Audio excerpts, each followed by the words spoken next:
Selamat datang di channel ini dan selamat hari Minggu.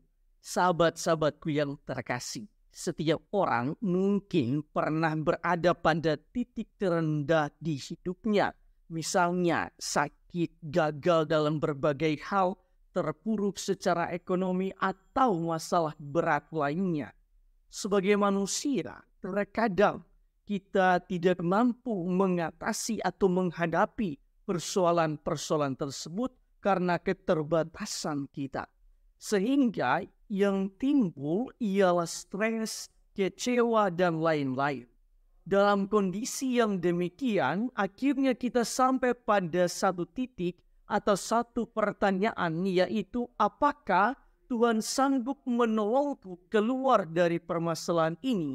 Dalam arti tertentu yang ingin kita renungkan dari semua realitas ini ialah di saat kita berada di titik terendah dan seolah-olah tidak ada harapan lagi, tetapi jika kita senantiasa percaya pada Tuhan dan penyelenggaraannya, maka Allah akan menunjukkan kuasa dan belas kasih-Nya. Tuhan itu selalu ada untuk kita. Di dalam bacaan pertama hari ini, Tuhan berfirman, "Bersorak-sorailah, hai putri Sion, hai putri Yerusalem, lihat, Rajamu datang kepadamu. Ia lemah lembut dan mengendarai seekor keledai. Ia akan memusnahkan kuda-kuda dari Yerusalem. Busur perang akan ia lenyapkan, dan ia akan memberitakan damai kepada bangsa-bangsa." Firman ini adalah nubuat tentang kedatangan Yesus yang didambakan oleh setiap manusia yang selalu mencari damai. Ia juga adalah Raja. Yesus adalah Raja yang lemah lembut dan akan melindungi rakyatnya dengan kedamaian.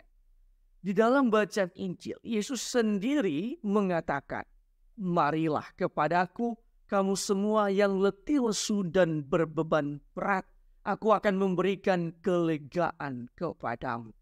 Selain itu, Yesus juga mengatakan bahwa misteri kerajaan akan Allah sembunyikan bagi orang bijak dan pandai. Tetapi Allah Bapa akan nyatakan kepada orang kecil.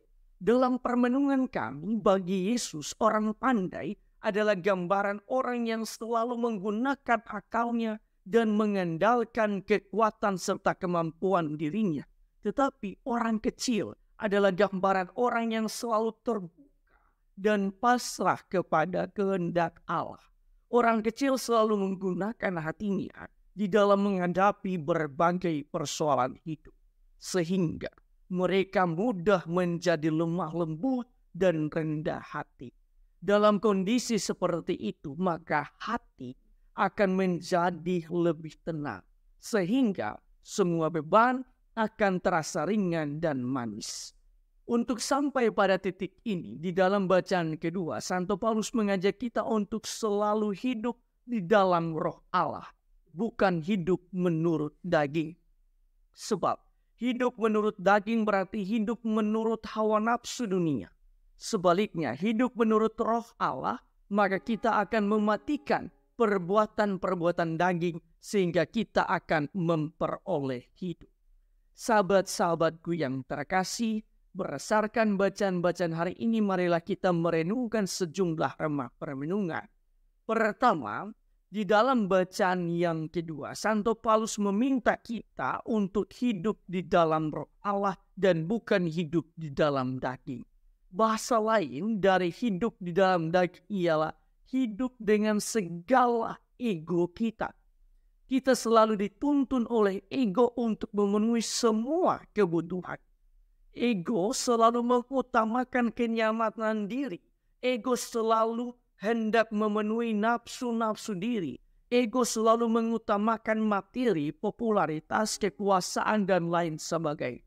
Karena itu, salah satu cara terbaik untuk mematikan ego ialah selalu datang kepada Tuhan di dalam keheningan. Di dalam keheningan dan doa, ego akan terdiam sejenak sehingga hati dan diri kita akan lebih jernih dalam melihat kehendak Tuhan untuk hidup kita. Selain itu, perlu diingat juga bahwa doa bukan jalan terakhir, tetapi doa merupakan jalan satu-satunya bagi kita dalam menghadapi segala permasalahan dan persoalan hidup. Kedua, salah satu fenomena di zaman ini ialah banyak umat selalu mencari imam yang suka buat lucu, tampil ekstrim dengan goyangan dan guyonan melalui konten-konten mereka. Saya sendiri tidak alergi dengan hal-hal yang demikian. Hanya saja harus diingat bahwa kita datang ke gereja atau kita menonton renungan melalui konten-konten di media sosial. Kita harus bertanya apakah dengan melakukan semuanya itu kita mencari Tuhan atau tidak.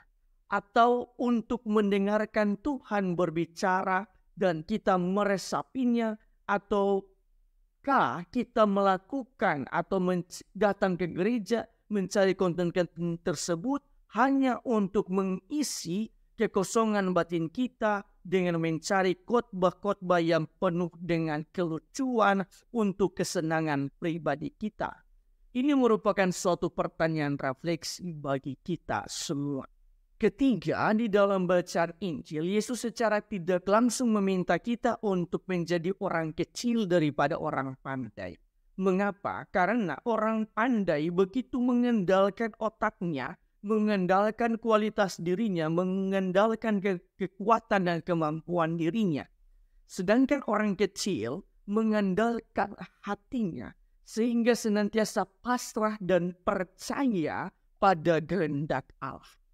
Baik di titik tertinggi maupun di titik terendah hidup ini, kita perlu menghadapi semuanya itu dengan iman kita, yaitu senantiasa bersandar dan pasrah terhadap karya Allah di dalam hidup kita.